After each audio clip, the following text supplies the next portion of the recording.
Okay, here we are again. Uh, Finished off the last episode picking up our first blueprint, and then we received an email. Let's have a quick look at that. At the Underworld Rolodex.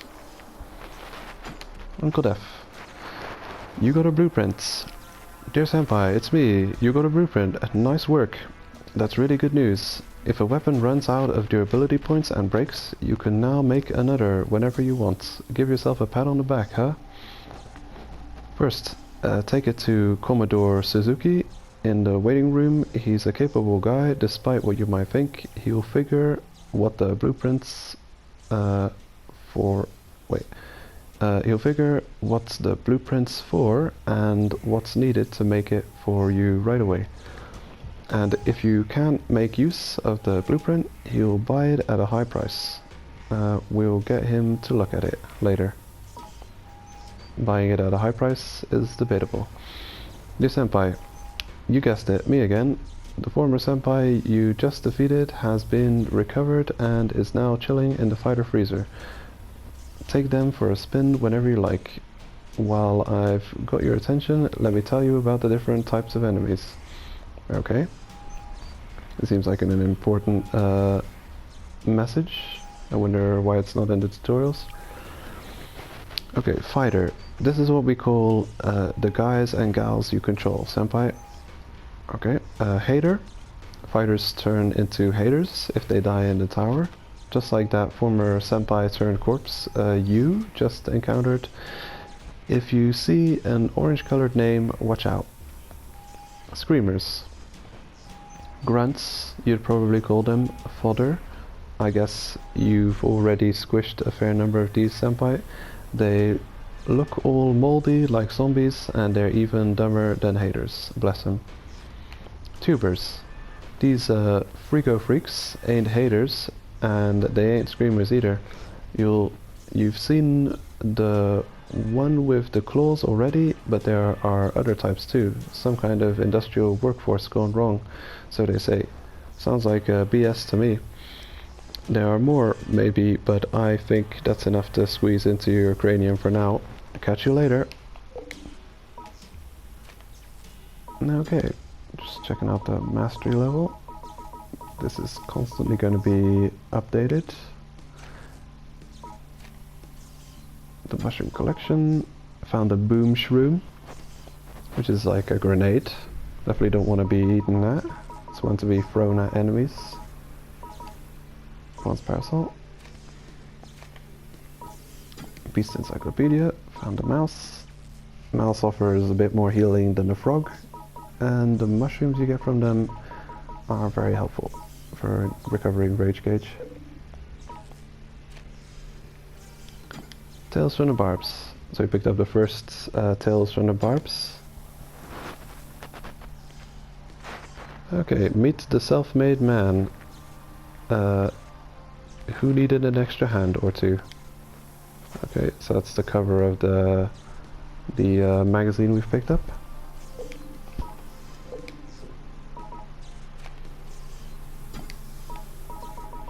Tutorials. Just gonna check these all out. Okay, now we've seen everything. Continuing on.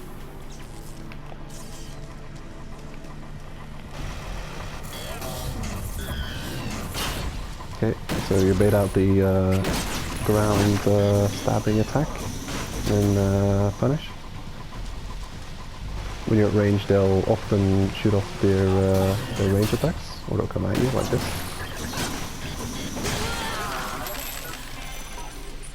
Also, hovering metal.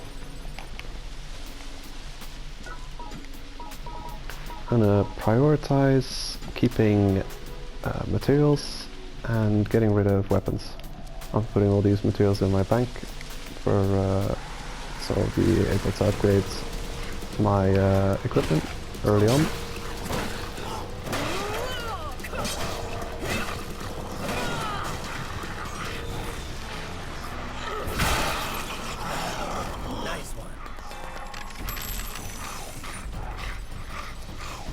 Okay, any more materials? You can usually spot materials on your map when you open it up.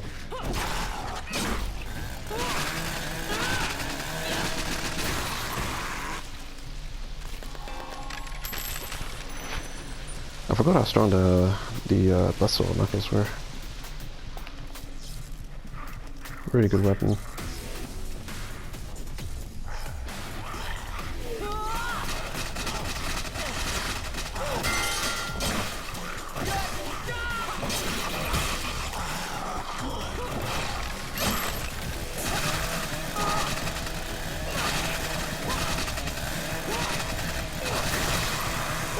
There you go. Kind of stun locked that screamer to death. So, at this phase in the game, you'll mainly be increasing your leveling up fighters, increasing your weapons mastery level, and picking up the odd blueprint here or there. Oh, here's another blueprint. What am I going to drop this time? It's a difficult balance to be picking up blueprints and resources at the same time as maintaining enough weapons and armor to be able to take on the challenges you come across. Might have to stop picking up resources at some point and keep your weapons and armor that you have on you, just so you'll be able to take out the screamers and the haters. Oh, speaking of the devil, here's a hater. Looks like he's hater-fied. So this is a level 1 fighter, and they've died on this floor, and they haven't recovered their fighter yet. So just take this guy out.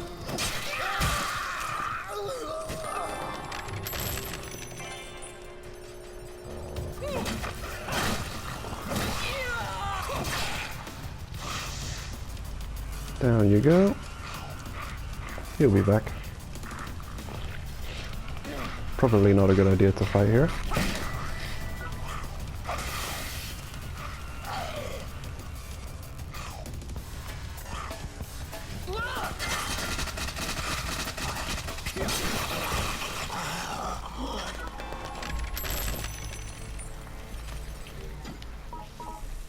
Okay, the weapon I'm wearing now is still got a decent amount of durability.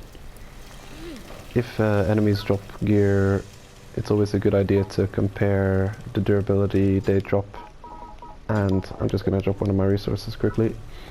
As you swap swap equipment, if you equip something in the same slot, there'll be a comparisons window which will show you the change in the equipment from your previous equipment you were wearing to what you're going to equip.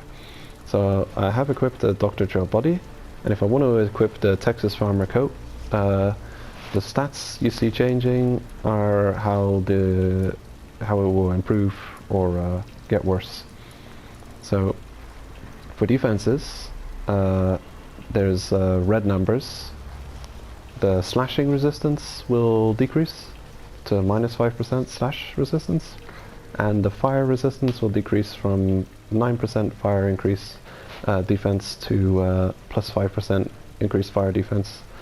The defense, the main defense, which is a number at the very bottom of the stat sheet, says basically how much damage reduction you receive on average from each hit you take. So the armor value of the Gerro-Gerro body is 20 out of 43. At full health, full durability, it has 43, but it's whittled down to only 20 defense. While the Texas Farmer coat has got 26 out of 51, and the little white bar at the bottom of the icon, the visual representation of the gear, is how much durability it has left. So the bar is almost empty on both of them, so I'm just going to keep the gear I'm wearing now. And you can see that with the equipped weapons I have as well. The metal bat bar, the green bar is almost empty, and the weapon is starting to flash red, meaning it's going to break very soon. And durability lowers every hit you make with the weapon, even against walls or scenery. So I can break this weapon on this wall if I want, because the durability is constantly going down. And there it is, the weapon's broke. Luckily, I'm pretty close to another elevator, and I'll be heading back to the waiting room. So, we found an elevator. Just gonna activate this. So we've got a checkpoint available on floor 3, and that's basically permanent progress in the game. So I can now return to this floor and start off here when going up the tower. Also, you'll notice there's a little black face icon on the Barb's map, and that indicates there's a boss on this floor. Now, since I've cleared out just about everything, I'm gonna quickly head back and pick up some resources I can find. Gonna drop some things. There we go. Drop you. Now just run along and try and pick up as many extra resources as I can find.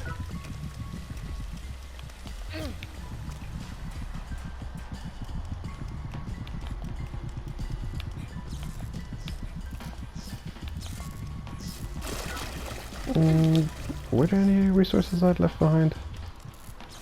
I feel like there... oh yeah, here it is. Just this one then. Alright. Well, in that case, I'll just pick up some other things.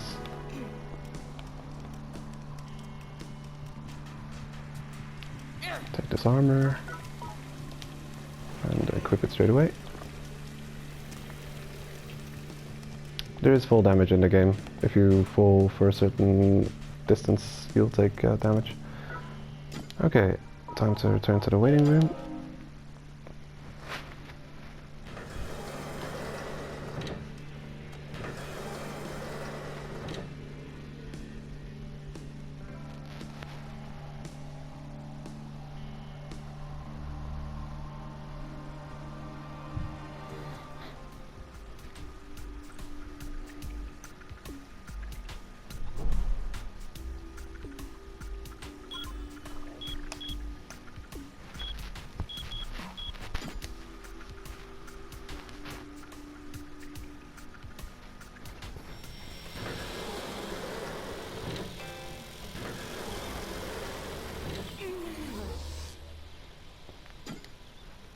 Extracting resources, Mingo head. You can skip that. And we've got another new mail. Let's see what they're saying now. Check the Underworld Rolodex, mails. Majin, I'm up to my ears in them. Yo, Majin here. Man, you won't believe how many Majin tips I've got for you. They're really piling up now. Drop by the arcade sometime and let me impart some of my wisdom, okay? By the way, the battle I'm fighting while I send this message is just epic, man. Adios, dude. Alright. Uncle Def. Hater crushing. This Senpai, it's me. Good job trashing that hater. Did you notice a blue light when you defeated it? That's Spliffium. The SP in Spliffium stands for super particle. I don't really get it, but it's a valuable energy source, so keep on crushing haters and gathering Spliffium. Well, later. Yeah, that's a good point. The main resources in the game are at the top right of the screen. The death metals you get from promotional events. You can get them from quests, and you can purchase them from the store for real money. Then you've got the kill coins, which is the golden icon, and the Spliffium. The main way of getting Spliffium, which you're going to need to upgrade your gear, mainly, is from defeating haters. You can get that from defeating haters, you can get that from completing expeditions, and you can get it from doing Tokyo Death Metro, which is not available to us at this moment. Actually, I can check on my other fighter. In the fighter data, you can tell how long a time they're still on their expeditions. So my main fighter is still out for another 6 minutes on his expedition. So in 6 minutes time they'll return with resources for me. Now I've picked up some blueprints. I've got to go and talk to the shopkeeper to get those identified. But first I'll store all the resources I found in the bank. At the top of the screen, by pressing R1 or L1, you can filter what you're looking at. You've got all of your items in your death bag. You've got the equipped items, weapons, armor, which is separated in head, body and leg armor, if you have those, food, items, and resources. So it's always easy to filter it by pressing L1 once, and then you're in resources, and just spamming the X button to get all these resources in your bank, because there's no reason to have the resources on you while you're climbing the tower. Also, if you want to spend resources at the shop, they'll take into account the resources that are in your bank as well, so you don't have to take them out of your storage when upgrading items. Huh? You've got something nice there, ain't you? These charts. Excellent.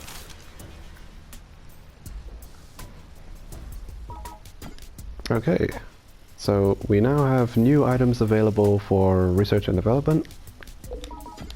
I cannot purchase these items yet, but the blueprint has been discovered by our shopkeeper and are available for research and development. Now the items that are grayed out means I don't have the resources available to level them up, but the ones that are not grayed out, I do have the resources available to level. I've got the DIY attack head, which is the first piece of armor that I found, and the metal bat, which can be upgraded. And I think I'm actually going to upgrade the metal bat 1 point, which cost me 1 piece of aluminium scraps and 7 spliffium, of which we have 1,015 at the moment. So I'm going to go upgrade that. This one looks worthwhile. And that'll cost 3 minutes to upgrade. It'll bring the metal bat to +1, so going from metal bat base level to +1 upgrade. DIY attack head. We can't make this yet, so what we'll be doing is we'll be learning to make this item, and then we can purchase the DIY attack head. So 1 minute time we'll be able to buy our armor from the store. So we'll have some armor available to us as well. Now I've got a bit of kill coins, so I think I'm gonna talk to the mushroom lady and get some decals. Oh, how I have been waiting. Hello, believer in power. Buy skill decals. Now I've got a couple of options here. The discount decals have got a very specific purpose. That is, if you've upgraded your level, your weapons, and well, mainly your weapons, far enough that they're really good, they may exceed your character's stats. And using these discounts, you can get around the status requirement of weapons and armor, because everything requires some stats to be able to wield. Now, I think I'll purchase the dumbbell. Dumbbell's a good decal to start off with. Are you sure? I'm sure. Pretty expensive though. And I can, when I go to the change decal screen, I can equip this dumbbell if I want, but I'm not going to do that yet. Come again. A masterpiece has R&D been complete. born. Got the DIY attack head, armor, and I can actually R&D it even further because I picked up all that waste oil, so I'm going to go ahead and level it up. So this is what we're doing now, we're leveling up armor and weapons, which will help a lot making progress in the tower. The game gets a lot easier if you spend time upgrading things. Thanks.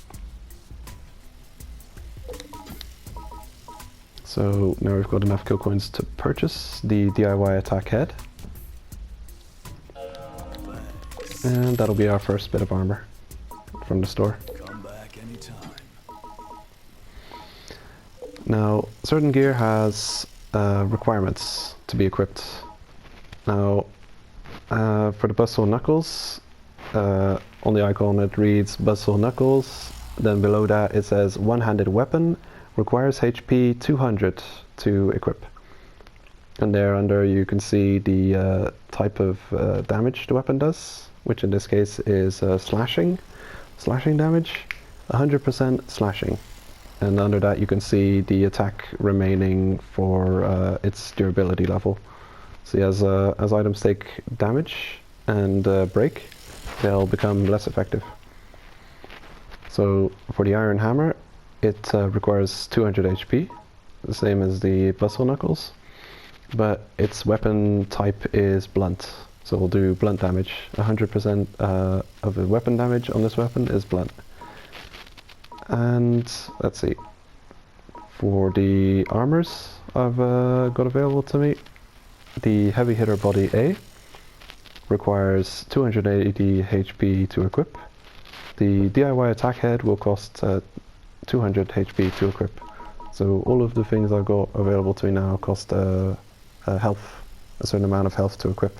And our character has 320 health, and I think she started off with 200 health. So you can equip just about everything at its base level, but the further you upgrade it, you'll realize that you have to level up your character a bit before you can equip them, and sometimes even leveling up your character won't allow you to equip certain weapons, depending on your character stats. That's got to do with classes.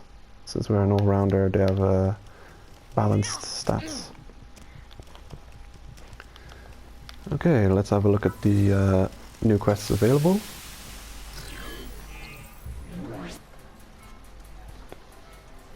Actually, I think I'll talk to Majin, get some tips, and I'll finish off by checking Mother Barbs. Yeah, sure, I can chat. I just let this guy win the first 2 rounds. Here, I got a tip for you. Stuff about reloading. Now this is a good tip. When you fight with a projectile weapon, reload lots or you'll get slowed down by enemies. Use R2 while holding X for weapons on your right hand, and for ones on your left, use L2 while holding X. For double-handed weapons, use either. I always whisper loaded when I'm done. That's a really good tip. A lot of people forget how to do that.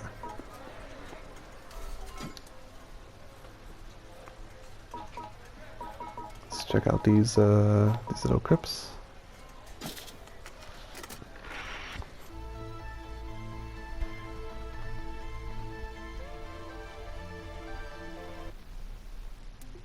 Thank you for listening to this voice guidance system. Let us embark on a journey of discovery about the many wonders of the Tower of Barbs. The Tower of Barb is located on the tiny 3.7 square mile island of South Tokyo. Legend has it that this island was formed during the Earth Rage tectonic disturbance of 2026. The tower stands at 1,686 feet, the equivalent of a 30-story building with super high ceilings. Many say that the tower is actually growing with each passing year. Legend has it that a great treasure lies at the top of the tower.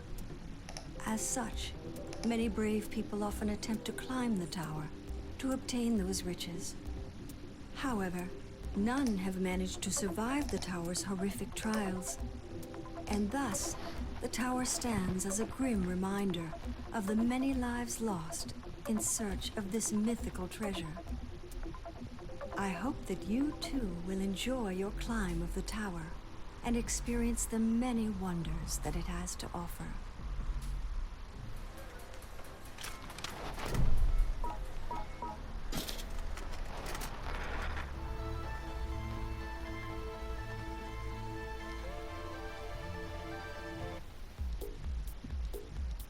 One of the many attractions of the Tower of Barbs is that several different types of mushrooms can be found within its walls. There are more than 40 different types of mushrooms waiting to be discovered by adventurous mushroom hunters in the tower. Some of the mushrooms spray harmful spores in excess of LC50, of which a single breath causes the lungs to rot, and in some cases, immediate death. Therefore, residents of the Tower of Barbs all wear masks to protect themselves from accidental inhalation of the deadly spores. A vital skill of anyone in the tower is the ability to accurately identify mushrooms. Failure can mean the difference between life and death.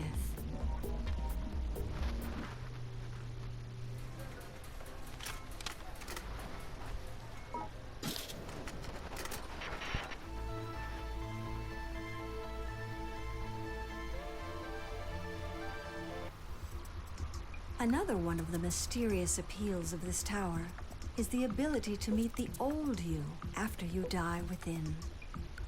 This is due to the 4 dons that live within the tower. They reanimate the corpses of all who die in their domain, and in turn use them as their own mindless undead killers within the tower. Most visitors are shocked to see that their corpse has been reanimated and is now on a killing spree on their way to the top of the tower. The chance of fighting against your own reanimated corpse is just yet another allure of this tower.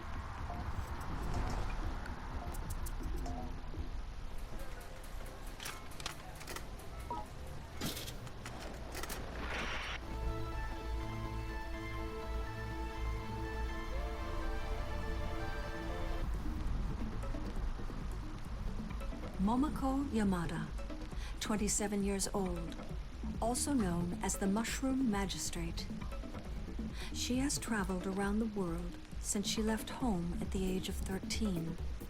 She was once a legendary backpacker known for her good looks. Now, she lives within the tower, obsessed with mushrooms. Every day, she can be found passionately hunting for them. She has eaten so many mushrooms that they have driven her quite mad. However, you can call on her expertise, and she may just create new mushrooms for you, which can help you survive longer in the tower. She is quite popular amongst the mushroom boosters within the tower, and they say that her help gives them quite the advantage.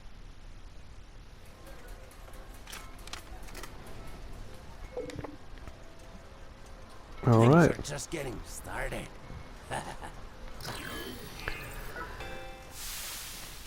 Well, that's going to be it for this episode. See you next episode, guys.